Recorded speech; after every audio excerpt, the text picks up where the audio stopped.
Hello, today I'm going to teach you to solve this. Yeah, the Rubik's Cube, and it's only going to take you 7 steps. Before we actually get into solving this cube, there's 2 things I want to teach you real fast. The first are the 3 types of pieces a cube has.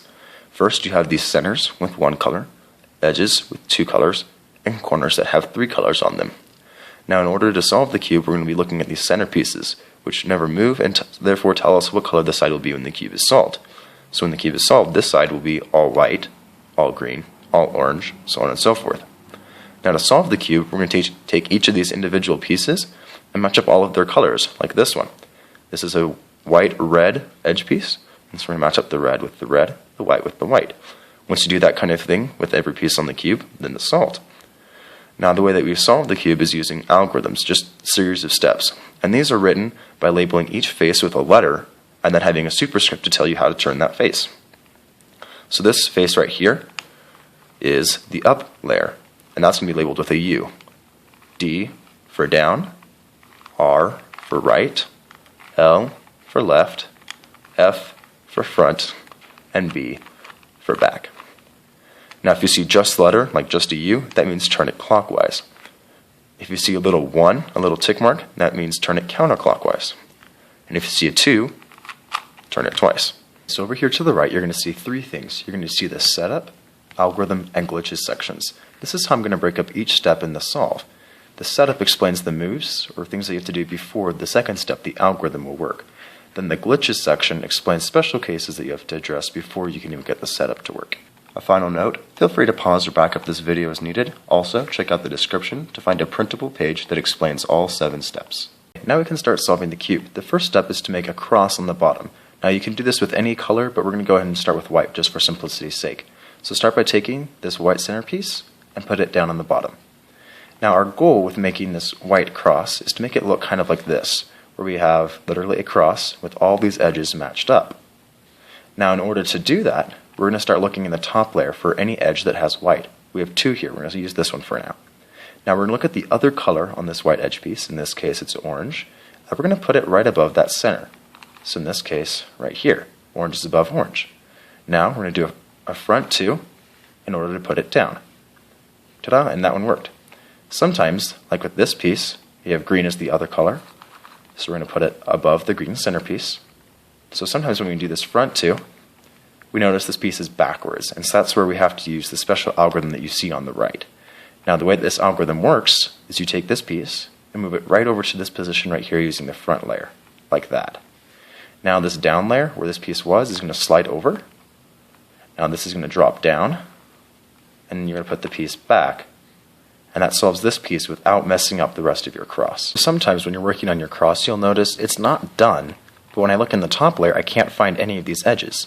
Now that means one of 2 things. Either you have an edge stuck in the bottom layer in the wrong spot, or you have an edge stuck in the second layer.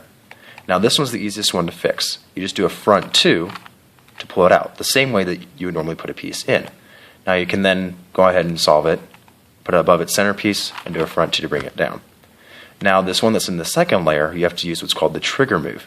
And a trigger works by doing up, over, down, and back.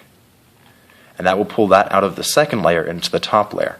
You can then go ahead and solve it as normal. Our next step into solving the cube is to solve our first layer, which will end up looking like this. Now in order to do that, we solve each of these corners. This one is solved, and this one is solved. Now in order to solve these, what we have to do is you have to find one in the top layer, like this one that has white on it, look at the 3 colors on it, white, orange, and blue, and first figure out where this piece goes.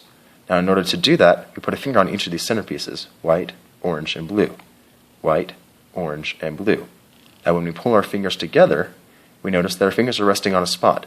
That spot that our fingers are resting on is where this corner goes, and we have to put the corner above that spot. White, orange, blue, white, orange, blue. Okay? Now we can use the algorithm, which is just the trigger move that you just learned. Up, over, down, back. Now you may have to repeat that up to 5 times in order for that to happen. Now sometimes you're going to notice your first layer isn't done, but you can't find any corners with white on them in the top layer. That means you have a corner stuck in the bottom layer. And in order to pull this out, just do the trigger move again to pull it out. Up, over, down, back. Now you can solve it as normal. You're doing a great job. You have one layer complete. Now the next step is to solve the second layer, which looks like this. Notice 2 rows all the way solved. Now in order to do that, we're going to look for a piece in the top layer that doesn't have this center color, in this case yellow. So we're going to look for a piece that looks like this one. It doesn't have yellow on it. That's good. Now if you notice, we have these little T's that have been made by our first layer and the centerpiece. Now we want to look at this front color, the color that's on the side of this piece. This is blue. We want to match that up so we get this big T, just like that. Now the second thing that we need to know before we can use an algorithm, notice there's 2 of them, is which direction this piece goes to. Now the way that we find out where this piece goes is similar to the corner. We have a blue and a red, put a finger on the blue and the red, pull them together, and that's where this piece goes. Blue, red. So this piece goes to the right of where it is now. So we're going to use the right algorithm. Now both of these algorithms actually work very similarly. They will start by turning the piece away from where it needs to go. Then you do a trigger. In this case, since it's the right algorithm, we'll do the right trigger, up, over, down, back. Then we're going to bring this piece that's in the right over, turn the top layer to the right, and then back down into the right, just like that. Now we look for another piece like this one. Again, doesn't have yellow. We look at the side color, blue, and we make this big T. Now we're going to ignore these just so you can see that big T. Now we know this one, blue and orange, blue, orange, they go right here. So that goes to the left. So we're going to use the left algorithm. So again, turn it away, use a trigger, but this time it's the left trigger, up, over, down, back. Bring this piece that's in the left over to match up, turn the top layer to the left, and then front layer back down, inserting that to the left. So sometimes while you're solving your second layer, you're going to look and you're going to say, I don't have any edges that don't have this top color, yellow. And that means that you have some that are stuck. So that will either usually look like this, where the pieces are backwards, or it could end up looking like this, where a piece is just in the wrong spot. Either way, to solve either of these cases, use the same method. You just pretend that this piece would go here or here. You just use the algorithm that you did before, in this case the right algorithm, and this piece has been pushed out. You can then look at the side color, green, match it up to make your big T, and then you can solve it as normal. Now on to the third layer. We're going to start solving this similar to the first layer, where we started with a cross. We're going to start with a cross up here. So when we're done, it's going to look kind of like this. Now notice the edges aren't matched up. That's going to be solved in another step. So in order to do this, if you look across the top, you're going to see that there's 4 pictures there. You have a dot, an L, a line, and a cross. Now each of these are possible cases that you could get after you finish your second layer. In this case, ignoring the corners, we have a dot. Now in order to get from one case to the next, you use the same algorithm, which looks like this. Front, your right trigger, over, down, back, and undo that front turn. Now, again, ignoring the corners, we have this L shape. Now you can see from the picture that it goes up in the top left, just like that. Do the algorithm again. Front, up, over, down, back, undo front. Now we have the line. Hold it parallel to your shoulders, and then do the same thing. Front, up, over, down, back, undo front, and now we have our cross. Again, ignoring corners. The next step to solving this cross is to match up all of these edges. Now upon first glance you may look and see there's none that are done. But if you turn the top layer once or twice, you can always match up at least 2. In this case we have this green one and this blue one. Now our ultimate goal is to have it look kind of like this, where all 4 are matched up. Now again, notice in the top there's 2 pictures. We have this line, which is made by this matched up edge in the center. Notice a line. Now our next goal is the L, which would be these 2 edges matched up. Now in order to go from step to step, we do the next algorithm. This is called assume, just a fancy name to help you remember. And this works by working with these 2 pieces right here. We're going to start almost like a trigger, up, over, and down, but instead of going back, we go over again.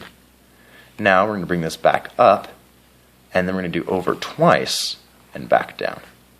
Now we have this L shape. These 2 are solved with the center, and these 2 aren't. They need to be flipped. So if you see, the L goes in the top right, and we're going to do this again. Up, over, down, and instead, over again, up, over twice, and back down. Now you're a single turn for having your cross matched up. So our next step after solving this top cross is to put each corner in the correct spot.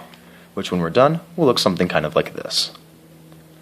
Now in order to check and see if a corner is in the correct spot, we just look and see where it needs to go to be solved. In this case, yellow, blue, orange, yellow, blue, orange. Notice our fingers are right on that corner that we just checked. This is the type of corner that we want to look for. It's okay that it's turned wrong. Now if you notice across the top, we have 3 diagrams, one with 0 check marks, 1 and 4 check marks. Each check mark represents a corner like this that's in the correct spot. Most of the time you'll have 1. So we're going to hold this in the bottom left corner, as we can see, and each arrow means do the algorithm once. This is called the Rick loss, and it works like this. Right up, top to the right. Left up, top to the left. Right down, top to the right. Left down, top to the left. Now you may have to do that up to 2 times in order to get every corner placed correctly. You're now super close to having the cube solved. That's our next goal. So in order to do that, we're going to take one of these corners that's not turned correctly and hold it in the bottom right. And we're going to use the trigger move, but upside down. So we're going to do it like this. Down, over, up, back. And we're going to repeat it until this yellow is up here on the top. Down, over, up, back. Now hold it right there. Don't do anything else. You may look at the side and see, it looks like I just completely messed this up. Trust me, it comes together and it's kind of magical. But if you don't do it just right, you'll have to go back to the second layer, and that's no fun. So in order to keep it safe, only turn the top layer in order to get a new unsolved corner into place. Now you repeat that upside down trigger in order to finish solving it. Down, over, up, back. Down, over, up, back. Down, over, up, back. Down, over, up, back. And your singleton run, and it's solved! Go ahead and party hard. You just solved the Rubik's Cube. But while you're throwing that party, make sure to like this video, share it with a friend, help them learn how to solve Rubik's Cube too. Go ahead and comment if you have any questions. And if you want to see any more videos on getting faster or doing little patterns like that, go ahead and hit subscribe and you'll be notified once I upload those. See you later.